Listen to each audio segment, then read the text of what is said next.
Hello everyone, welcome back to my channel. இந்த part 2 வீடியோவில் அர்மேனியா போன ட்ரிப்பில் 2வது நாள் 3வது நாள் தான் கவர் பண்ணியிருப்பேன். காலையில் ஒரு 8 o'clock போல் செக் அவுட் பண்ணுறதுக்கு கீழே ரெடியாக பேக் பண்ணி வச்சுட்டு பிரேக்ஃபாஸ்ட் அங்கேயே தான் ஹோட்டலே சாப்பிட்டுட்டோம். இந்தியன் ஃபுட் எதுவுமே வைக்கல, வெறும் ஓட்ஸ், இந்த மாதிரி ரோல், பிரெட் இந்த மாதிரி தான் வச்சுருந்தாங்க. இருக்கிறத சாப்பிட்டுட்டு கிளம்பிட்டோம். அங்கேருந்து செக் அவுட் டைமிங் 12 வரைக்கும் டைம் இருக்குது. சைட் சீயிங் எல்லாம் பார்த்துட்டு ஈவினிங் மலையில் இருக்கிற ரிசார்ட்டுக்கு போகிறதுக்கு கரெக்டாக இருக்கும். அதனால தான் காலையிலே செக் அவுட் பண்ணிட்டோம். இந்த ரெண்டல் காரில் தான் இன்னைக்கு ஒன் டே ஃபுல்லாக சைட் சீயிங் பார்த்தோம். பார்ட் 1 வீடியோல அந்த இன்ஸ்டாகிராம் லேடியை பத்தி சொல்லியிருப்பேன். அவங்க அரேஞ்ச் பண்ண டாக்ஸி தான் இது. அவங்க ஸ்கெடியூல் பண்ண பிளேஸ்க்கு தான் வந்தோம். அதுல first place mountains view point. என்ட்ரன்ஸ்ல அர்மேனியன் லாங்குவேஜ்ல எழுதியிருக்கும். நமக்கு சுத்தமா புரியாது. நாங்க அந்த கைடர்கிட்ட கேட்டதே போற வழியில என்னென்ன சைட் சீயிங் இருந்ததோ அந்த மாதிரி காட்டுங்கன்னு சொல்லியிருந்தோம். ஏன்னா கார்ல ரொம்ப நேரம் பசங்க டிராவல் பண்ண முடியாது. கொஞ்ச நேரத்துல அழுக ஆரம்பிச்சிருவாங்க. முன்னாடி சின்ன சின்ன ஸ்டால் மாதிரி போட்டு அவங்க ட்ரெடிஷனல் என்ன திங்ஸ் எல்லாம் இருக்குமோ அதை வச்சு சேல்ஸ் பண்ணிட்டு இருந்தாங்க. நாங்க இந்த பிளேஸ்க்கு போனப்போ கரெக்டா 1 டிகிரி இருந்தது டெம்பரேச்சரு. ரொம்ப நேரமா வெளியிலேயும் நிக்க முடியாது, அந்த அளவுக்கு ரொம்ப கூலிங்கா இருந்தது. இந்த பிளேஸ்ல வெறும் 10 நிமிஷம் தான் இருந்தோம். ஆல்ரெடி கோல்டா இருக்கு, இதுல காத்து வேற அடிக்கும் அப்பப்போ. ஆனா இந்த பிளேஸ் பார்க்க ரொம்ப அமைதியா நல்லா இருந்தது.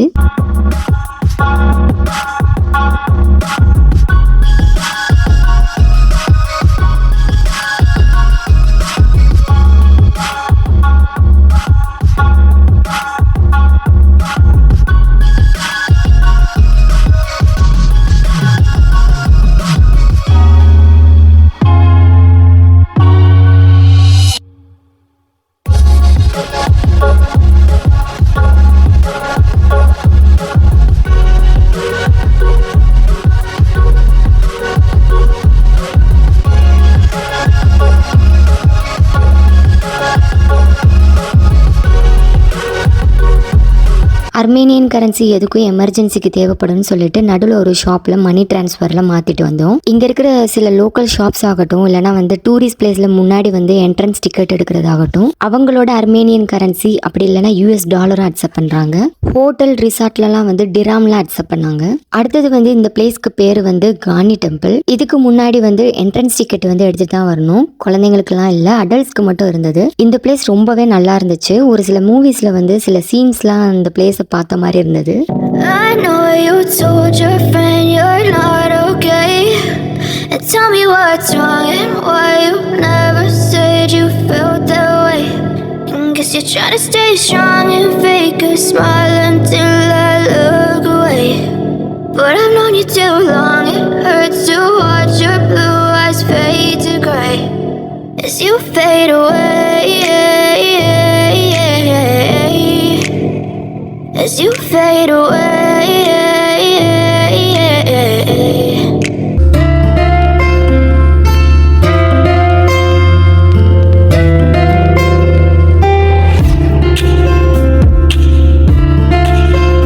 இந்த இடத்துல தான் ஃபேமிலி ஃபோட்டோ செல்ஃபி எடுக்கிறதுக்காக ட்ரை பண்ணிட்டு இருந்தோம். ஒரு தமிழ் ஃபேமிலி வந்திருந்தாங்க. நாங்கள் பேசுகிறத பார்த்து தமிழான அவங்களே வாலண்டியராக கேட்டு ஃபோட்டோ எடுத்து கொடுத்துட்டு பேசிட்டு போனாங்க.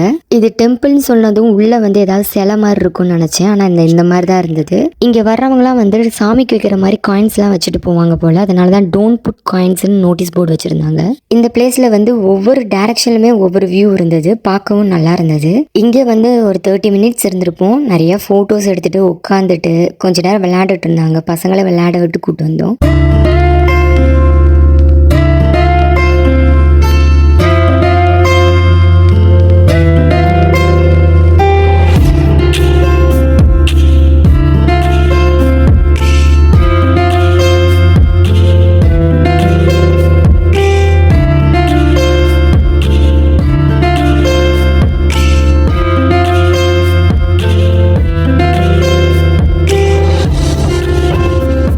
அடுத்தது டெம்பிள்ல இருந்து ஒரு 15 நிமிஷம் டிராவல் பண்ணி வந்தோம்னா கானி கோச் அப்படின்னு ஒரு பிளேஸ் இருக்கும். இது ஒரு டூரிஸ்ட் பிளேஸ் தான். என்ட்ரன்ஸ் டிக்கெட் எதுவும் இல்லை. கீழே நடந்து வர வர ரொம்ப தூரம் அந்த பாதை போயிட்டே இருந்தது. கீழே போறப்ப ஃபர்ஸ்ட் டைம் போற ஆர்வத்துல எல்லாத்தையும் பார்த்துட்டு ஈஸியா போயிட்டோம். ரிட்டர்ன் வர்றப்பதான் 2 பசங்களும் நடக்க மாட்டேன்னு சொல்லிட்டாங்க. 2 பேரும் தூக்கிட்டு வந்தோம். அங்கிருந்து வரும்போதே ஸ்ட்ரோலர் சரி எடுத்துட்டு வரலாமா, எனக்குள்ள ரொம்ப யூஸ் ஆகும்னு நினைச்சோம். இப்பெல்லாம் 2 பேருமே அதுல உட்கார்றது இல்லை. பெல்ட் என்னதான் டைட்டா போட்டாலுமே எப்படியாவது அதை ரிமூவ் பண்ணிடுவாங்க.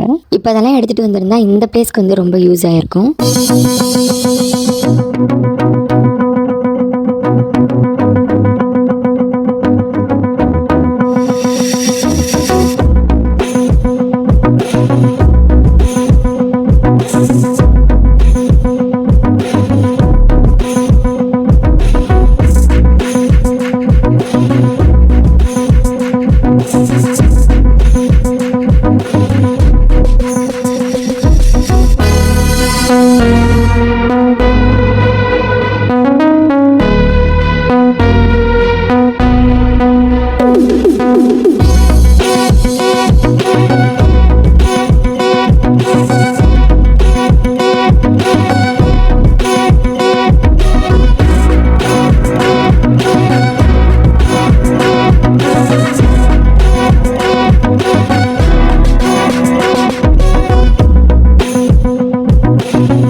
வந்து கெகட் மானிஸ்டரி அப்படின்ட்டு ஒரு சர்ச்சுக்கு தான் வந்திருந்தோம். இதுவும் இங்க இருக்கிற ஒரு ஃபேமஸான டூரிஸ்ட் பிளேஸ்ன்னு தான் சொல்லலாம். இங்க கொஞ்சம் நிறைய க்ரௌடா இருந்தது.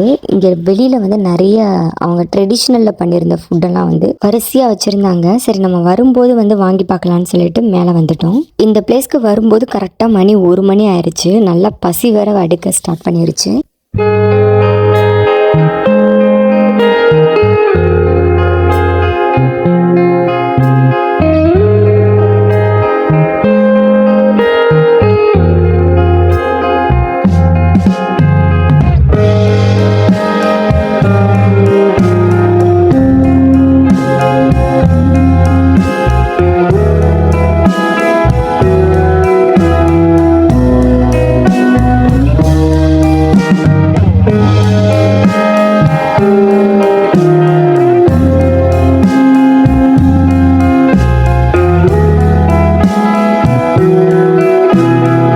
இதோட ஹிஸ்ட்ரியில் வந்து இங்கே தான் கொடுத்துருந்தாங்க. ஆனால் ஒன்றுமே புரியல. ஒரு சில பிளேஸ் எல்லாம் பார்க்கும்போது நம்ம டெம்பிளில் வந்து இருக்கிற மாதிரியே இருந்தது.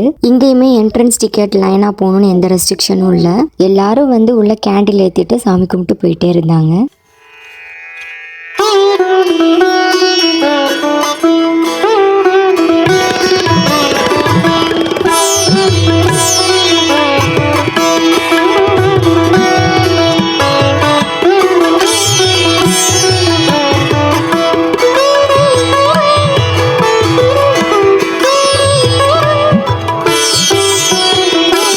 அதை அந்த கேண்டில் பக்கத்துல போய் தொட்டு கண்ணத்துல வச்சுக்கிட்டு இருந்தாரு. கீழே வந்து ஒரு ஸ்வீட் மாதிரி வாங்கணும். ஒரு நீளமா ஒன்று வச்சிருந்தாங்க. உள்ள ஃபுல்லாமே வால்நட்டா இருந்தது. எல்லாமே வந்து ட்ரெடிஷ்னல் ஸ்வீட். இங்க பண்றது ஃபேமஸ் ஆனது. வீட்லயே ஹேண்ட்மேடா பண்ணி எடுத்துட்டு வந்து சேல்ஸ் பண்றாங்க. டேஸ்ட்டுக்கு கொஞ்சம் கொடுத்தாங்க. ஸ்வீட் எல்லாம் சுத்தமா கலக்கலது. எல்லாம் ஃப்ரூட்ஸ்லயே வந்து ஜாம் மாதிரி பண்ணி வித்தவுட் சுகர் இல்லாம நட்ஸ் எல்லாம் வச்சு பண்ணியிருந்தாங்க. ஃப்ரூட்ஸ்க்கு எந்த அளவு ஸ்வீட்னஸ் இருக்குமோ அந்த அளவு தான் அதுல இருந்தது. அடுத்தது நேரா ஹோட்டலுக்கு தான் வந்தோம். சரியான பசி வந்து இறங்கிட்டோம். இந்த ஹோட்டலுமே வந்து நல்லா வித்தியாசமா இருந்தது. உள்ள சின்ன சின்ன வீடு மாதிரி கட்டி வச்சிருந்தாங்க. ஒவ்வொன்றுலயுமே வந்து ஒரு வீடு வந்து க்ளோஸ்டா இருக்கிற மாதிரி, இன்னொன்னு வந்து ஓப்பன் வியூ டேபிள் மாதிரி, அந்த மாதிரி மாறி மாறி வச்சிருந்தாங்க. எல்லாத்துக்குமே வந்து காசு ஒண்ணுதான். எங்க விருப்பமோ அந்த மாதிரி போய் உட்காந்துக்கலாம். ரொம்ப குளிர்னால இவங்க 2 பேருக்கு வந்து கோல்ட் ஆகிரும்னு சொல்லிட்டு நாங்க வெளியில உட்காராம உள்ளதான் போய் உட்கார்ந்தோம்.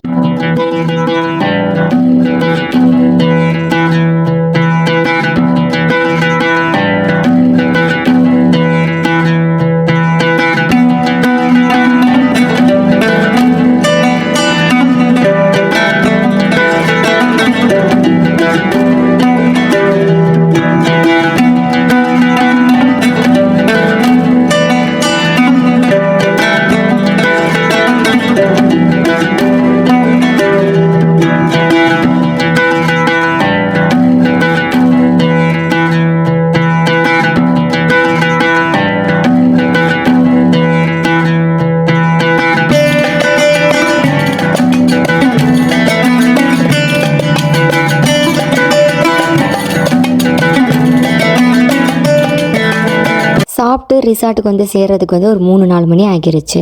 உள்ள வந்து 4 பேருமே சரியான டயர்லர் தான் இருந்தோம். இதை ரசிக்கணும் கூட தோணல. கொஞ்ச நேரம் போய் தூங்கணும் தான் தோணுச்சு. ஏற்கனவே புக் பண்ணதுதான். கீ மட்டும் எந்த ரூம்னு வாங்கிட்டு வந்துட்டோம்.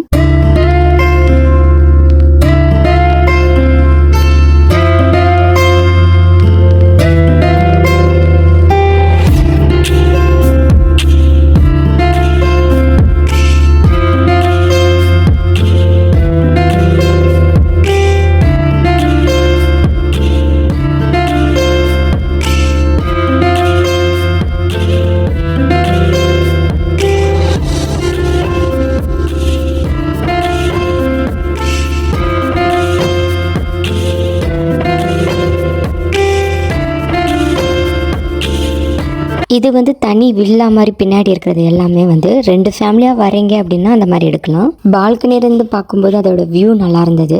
இது king size bed single room. நாங்க வந்து எக்ஸ்ட்ரா பெட் மாதிரி கேட்டிருக்கோம். நைட்குள்ள ஜாயின் பண்றோம்னு சொல்லியிருக்காங்க.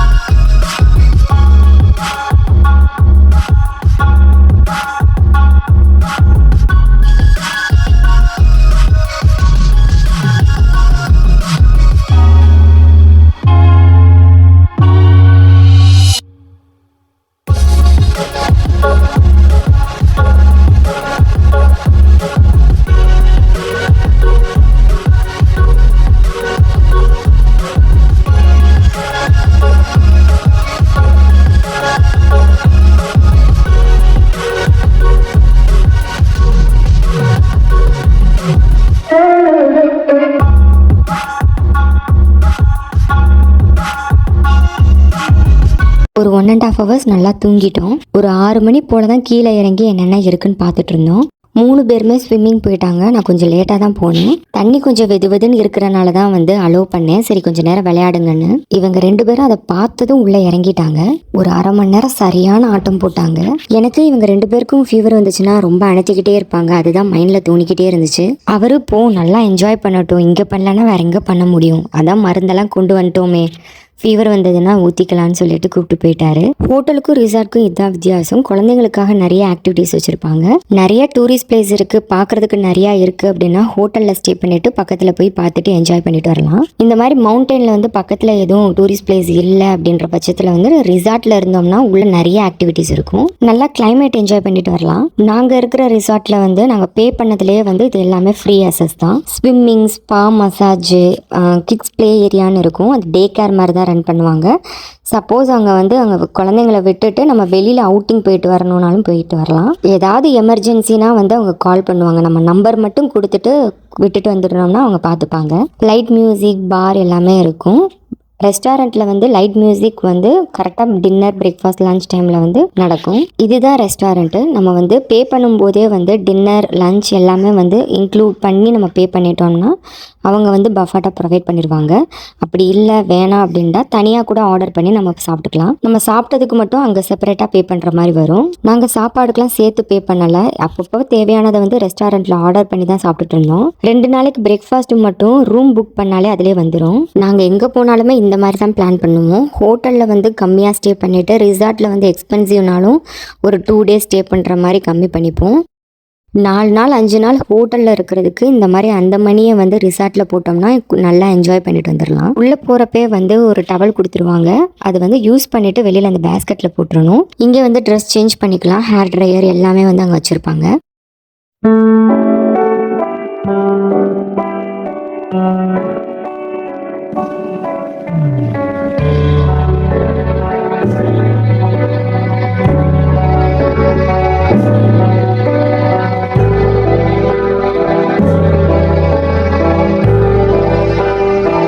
இதுதான் கிட்ஸ் ப்ளே ஏரியா. விளையாடுறதுக்கு எல்லாமே இருக்கும். அந்த சைடு ஃபுல்லாமே வந்து ட்ராயிங் வரைஞ்சிக்கலாம். புக்ஸு நிறையா இருக்கும். ப்ளே ஸ்டேஷன், கொஞ்சம் பெரிய பசங்கள்லாம் அதெல்லாம் விளையாடுவாங்க. ரொம்ப குழந்தைங்க அப்படின்னா வந்து அந்த சைடு ஃபுல்லாக தொட்டி மாதிரி இருந்தது. என் பசங்க வந்து 2 பேரை விட்டுட்டு போகலான்ட்டு போனோம். செருப்பை போட்டதும் வந்து ஆதவ அழுக ஆரம்பிச்சிட்டான். பிரியாஷ் அழுக மாட்டான். ஏன்னா ஸ்கூல் போயிட்டு வர்றதுனால அவர் வந்து எதுவுமே வந்து அதை கண்டுக்க மாட்டார்.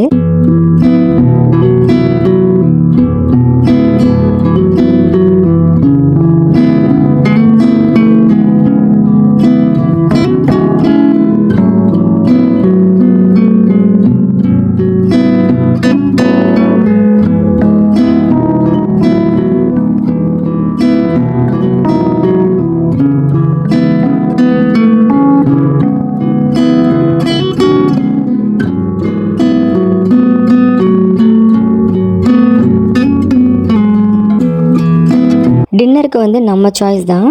செப்பரேட்டாக வந்து ஃபுட் ஆர்டர் பண்ணி சாப்பிட்டுக்கலாம். அப்படி இல்லைன்னா வந்து பஃபட்டில் வந்து சாப்பிட்டுக்கலாம். பசங்க 2 பேருக்கும் இதுக்கு பே பண்ண தேவையில்லை. எங்கள் 2 பேருக்கு மட்டும்தான் சாப்பிட்ற மாதிரி எடுத்துப்பாங்க. பஃபட்லனா வந்து பசங்க வந்து ஏதாவது சாப்பிடுவாங்க அவங்களுக்கு பிடிச்சது. தனியாக ஆர்டர் பண்ணோன்னா அவங்களுக்கு பிடிக்கலைன்னா சாப்பிடவே மாட்டாங்க. சாப்பாடு கொஞ்சம் சொல்கிறதுக்கு மீடியமாக தான் இருந்தது. மறுநாள்லேருந்து இந்த மாதிரி நாங்கள் ஆர்டரே பண்ணல, தனியாக தான் சாப்பிட்டோம். பாஸ்தா இருந்தது, ஒரே ஒரு சிக்கன் மட்டும் சாப்பிட்டாங்க. அது கூட வந்து ஆப்பிள் ஜூஸ் குடித்தாங்க. நம்ம நல்லா மசாலாலாம் போட்டு சாப்பிட்டு பழகிட்டு இந்த மாதிரி ஃபுட்டை வந்து ஒரு சாப்பாடு கணக்கிலே எடுத்துக்க முடியல. மறுநாள் காலையில் ஒரு 8 மணிக்கு தான் எல்லாருமே எழுந்திரிச்சோம். வெளியில் பார்க்க அவ்வளோ அழகாக இருந்தது.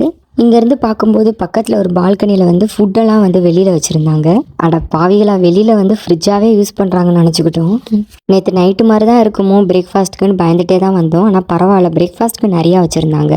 நம்ம சாப்பிட்ற மாதிரினா ஓட்ஸ் கஞ்சி இருந்தது, ஃப்ரைட் ரைஸ் இருந்தது, ப்ரெட் இருந்தது, எக் இருந்தது. இங்கே சின்ன சின்ன ஸ்லைசஸாக கட் பண்ணி வச்சுருக்கிறது எதுக்குன்னா நம்ம வந்து பவுலில் வந்து எடுத்து டாப்பிங்ஸ் மாதிரி வந்து அவங்களுக்கு எடுத்து கொடுக்கணும். அவங்க எல்லாம் மிக்ஸ் பண்ணி ஆம்லேட் போட்டு தருவாங்க ஃப்ரெஷ்ஷாக. இது வந்து ஸ்க்ராம்பிள் எக், அதோட வந்து சின்ன சின்ன பீஸஸாக வந்து போர்க் போட்டு பண்ணியிருந்தாங்க. இதுக்கிட்ட வந்து மசாலா இல்லாமல் ஏதோ குக் பண்ணி வச்சுருக்காங்க. இதுதான் பிடிச்ச மாதிரி வந்து வெஜிடபிள், ஸ்வீட் கார்ன்லாம் போட்டு ஃப்ரைட் ரைஸ் பண்ணியிருந்தாங்க. இதெல்லாம் வந்து பேக்கிங் ஐட்டம். பிரெட் டோஸ்ட் பண்ணி வந்து நடுவில் வைக்கிறதுக்கு Nutrela, jam, cheese, honey, flavoured யோகர்ட்ஸ்லாம் நிறையா வச்சுருந்தாங்க. இந்த சைடு எல்லாமே வந்து நீங்களே எடுத்து சமைச்சுக்கோங்கன்ற மாதிரி தான் வச்சுருந்தாங்க. இந்த ரேப் ஷீட்டில் வந்து உள்ள நடுவில் வச்சுட்டு மேலே டோஸ்டரில் வச்சுட்டோம்னா வந்து நம்மளே ரேப், ரோல், சாண்ட்விச், டாக்கோஸ்லாம் பண்ணிக்கலாம். சாப்பிட்டு கொஞ்சம் நேரம் விளையாண்டுட்டு இருந்தாங்க. இங்கேருந்து பக்கம் ஒரு 10 minutes டிஸ்டன்ஸில் தான் வந்து ஸ்னோ மவுண்டன் வந்து ரோப் காரில் கூட்டு போவாங்க. மெயினாக அதுக்காக தான் வந்து இங்கே கிட்டேயே ரிசார்ட் பார்த்தது. இங்கே இந்த ரிசார்ட்லேயே வந்து ஸ்னோ வரும். கரெக்டாக வந்து ஒரு ஜனவரி, பிப்ரவரிலாம் வந்து இந்த ஏரியா ஃபுல்லாமே வந்து ஸ்னோவாக தான் இருக்கும்.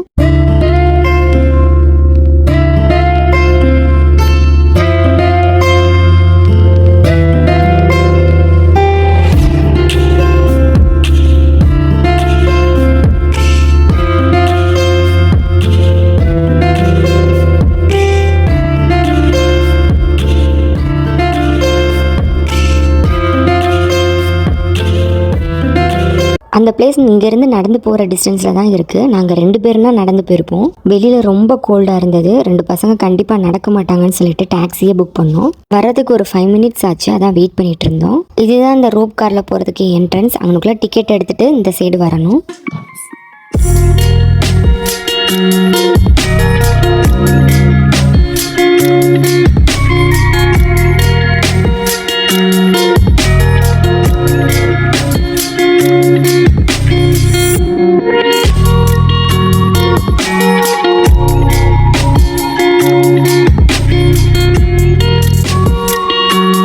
இந்த இடத்துல தான் எனக்கு ரொம்ப கோவமாகிருச்சு. போகிறதுக்கு முன்னாடி எந்த இன்ஸ்ட்ரக்ஷனும் சொல்லலை அவங்க. அந்த ரோப் கார் வந்து நிற்கும், ஒரு 5 seconds நிற்கும், நம்ம ஏறணும் அந்த மாதிரி தான் நினச்சிட்டு போனேன் உள்ள. இங்கே வந்து டிக்கெட் ஸ்கேன் பண்ணி உள்ளே அனுப்பிட்டாங்க. அது வந்து ஒரு என்ட்ரன்ஸ் கேட்டு மாதிரி இருந்தது. அங்கே போய் நின்று அதை ஓப்பன் பண்ணி விட்டதும் வந்து ஆப்போசிட்டில் ஒருத்தர் நின்றுட்டு இருந்தார். அவர் கத்திட்டே இருந்தார், வேமா வாங்க வந்துட்டு. அப்போ எனக்கு சுத்தமாகவே புரியலை. எங்கள் 2 பேருக்குமே புரியலை சொல்லப்போனால். ஏன்னா அவருக்கு புரிஞ்சால் கூட எனக்கு இன்ஸ்ட்ரக்ஷன் சொல்லியிருப்பார். அர்மேனியன் லாங்குவேஜில் அந்த கையை வச்சு கூப்பிட்டனால சரி கூப்பிட்றான்னு சொல்லிட்டு ஓடி வந்து நின்றோம். உட்காருன்னு சொன்னாங்க. அவர் ஃபஸ்ட்டு ஏறிட்டார். நான் சைடில் தான் இருந்தேன். இந்த செகண்டில் நான் இதை விட்டுட்டேன்னா நான் தனியாக தான் வரணுன்ற பயத்துலேயே வந்து ரன்னிங்லேயே ஏறிட்டேன். கிட்டத்தட்ட ஒரு 10 நிமிஷம் திட்டியிருப்போம். கண்டினியூஸாக 2 பேர் புலம்பிகிட்டே போனோம். ஏன்னா ஒரு இன்ஸ்ட்ரக்ஷனும் சொல்ல மாட்டாங்கன்ட்டு. பிரியாஷ் இங்கனுக்குள்ளே பயந்தவன் தான். ரிட்டன் இங்கே கீழே இறங்குற வரைக்கும் அவன் ஃபேஸ் மாறலை. மேலே போகிறப்ப தான் கொஞ்சம் பயமாக இருந்தது. அதோட ரொம்ப குளிராக இருந்தது இந்த பிளேஸ் ஃபுல்லாமே.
ரோப் காரில் இறங்கிட்டு அங்கேருந்து ரெண்டல் பே பண்ணி இதில் வந்து நம்ம தனியாக வந்தோம்னா ஸ்னோவில் ரைட் போகலாம். இதில் வந்து நம்ம ஓனாகவே ட்ரைவ் பண்ணிட்டு போகிற மாதிரியும் இருக்குது. உடம்பெல்லாம் தெரியல, அந்த ரைட் போகும்போது ஃபேஸ் மட்டும் ஃப்ரீஸ் ஆன மாதிரி ஃபீல் ஆச்சு. மறுபடி கீழே இறங்கிட்டு ரோப் காரில் ரிட்டன் போகிறதுக்கு அந்த என்ட்ரன்ஸ் இருக்கும். அங்கே சூடாக கார்ன் இருந்தது, அதை தான் வாங்கி சாப்பிட்டுட்டு இருந்தோம். இன்னொரு ரோப் கார் வந்து மேலே லாஸ்ட் ஸ்னோ மவுண்டன் வரைக்கும் போகிற மாதிரி 2 பேர் உட்காந்து போகிற மாதிரி இருக்குது. ஆனால் அந்த இன்னைக்கு க்ளோஸ்டுன்னு சொன்னாங்க.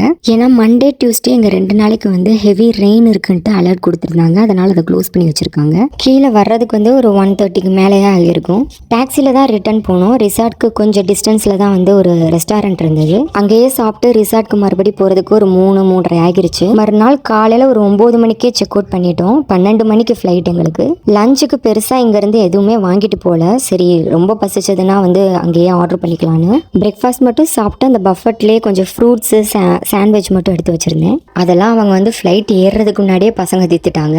ரிட்டன் நாங்கள் கிளம்புனது November 26. அன்னைக்கு தான் ஹஸ்பண்ட் பர்த்டே. ட்ராவல் பண்ணனால காலையில் கேக் கட் பண்ண முடியல. அதனால் போய் தான் ஈவினிங் வந்து நான் ஆர்டர் பண்ணி கேக் கட் பண்ணோம். நம்ம எங்கேயாவது அவசரமாக போகிற இடத்துல தான் இந்த பசங்க இந்த மாதிரி பண்ணுவாங்க. இந்த சூட்கேஸை நான் தான் தள்ளிட்டு வருவேன்னு ஒரே அடம். அதை பிடுங்கினாலும் ஏர்போர்ட்டே திரும்பி பார்க்குற அளவுக்கு உருண்டு அழுதான். கடைசியில் இந்த ட்ராலியை கண்டுபிடிச்சி உட்கார வச்சு கூப்பிட்டு வந்தோம். அப்படியே பிரியாஷ்க்கு ஆப்போசிட் தான் அது. ஃபுல்லாக அடம், எல்லாத்துக்கும் அடம் பிடிச்சிட்டே இருப்பான். ஆனால் பிரியாஷ் அப்படி இல்லை, நிறைய பிளேஸில் வந்து அட்ஜஸ்ட் பண்ணி போயிடுவான். ஃப்ளைட்டில் ஒரு 1.5 hours நல்லாவே தூங்கிட்டாங்க. ஈவினிங் வந்து கேக் கட் பண்ணோம். இந்த வீடியோவில் வந்து ஏதாவது ஒரு விஷயத்தில் வந்து நான் ஒரு யூஸ்ஃபுல்லாக வந்து சொல்லியிருப்பேன்னு நினைக்கிறேன். வேறு ஏதாவது டீட்டெயில்ஸ் வேணும்னா வந்து கமெண்ட் பண்ணுங்கள், நான் ரிப்ளை பண்ணுறேன். இதோட எங்கள் ட்ரிப் வெற்றிகரமாக முடிஞ்சது. அடுத்த ஒரு vlogல பார்க்கலாம். பாய்.